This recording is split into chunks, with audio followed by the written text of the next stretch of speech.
You may recognize this modified gear from my last video, and I want to go through how to produce this, but also a couple of new features in the Boolean operations, as well as patterning, which is a totally new menu.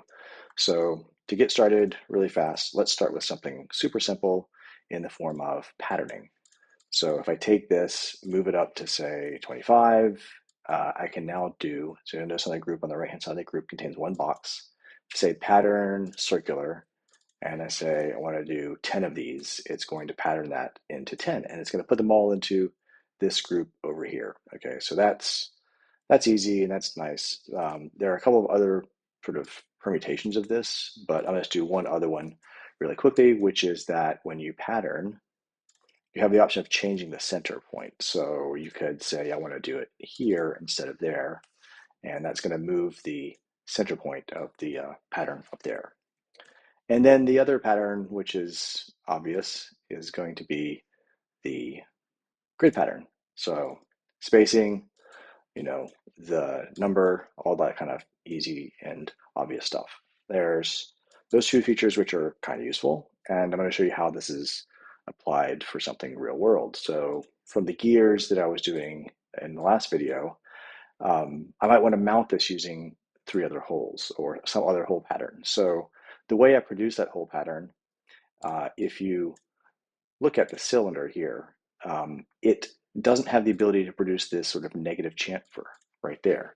So how do we do that? And we do that with a new Boolean operation. So I'm going to add in here just, a cube right here.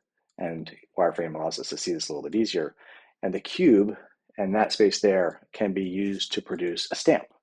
So we couldn't do that using union, subtract, or intersect. Only difference, which is XOR, can do that. And so the order of operations for selections will dictate which way the XOR works. I'll select the cube, select the gear, and say difference. And now I have a stamp that I can use to create those hole patterns. And so you'll see that the gear is still there. It was just hidden from the Boolean operation. So I'm going to show it again really fast. And with this difference for the stamp selected, I can rename that by shift clicking on it. I can move that up to say 15, and then I can apply a circular pattern to that. So I now have three of these stamps.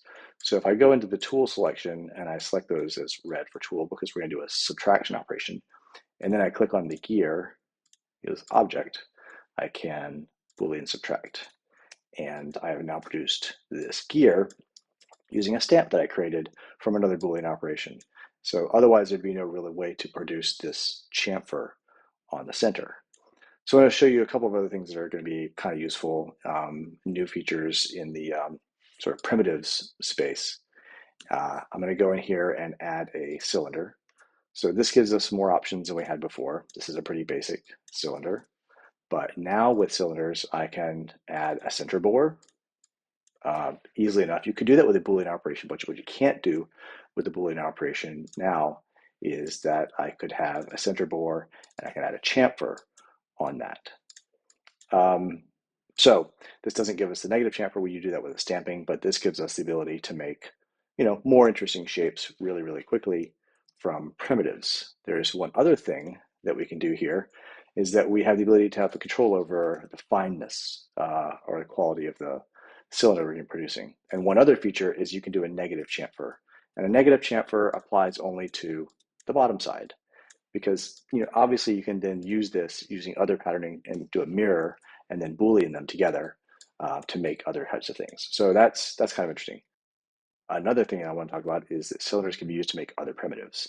So in this case, we can change the number of facets down to like say 3, and we're going to get a triangle. Or we could make a cylinder with 4 facets and make a square. And you can already make a square, but in this case, I can add a chamfer to a square, or I can make a chamfer on a triangle, or hexagon or pentagon, or like what other kind of thing I want to do, which is make primitives like this. These are kind of simple things, but when you combine them, you can get some pretty powerful outcomes. And like I said, with features that I'll be adding soon, you'll have sketching and extrusion and a whole bunch of other kind of fun things you can do with meshes. So thanks for your time. Hope you enjoy.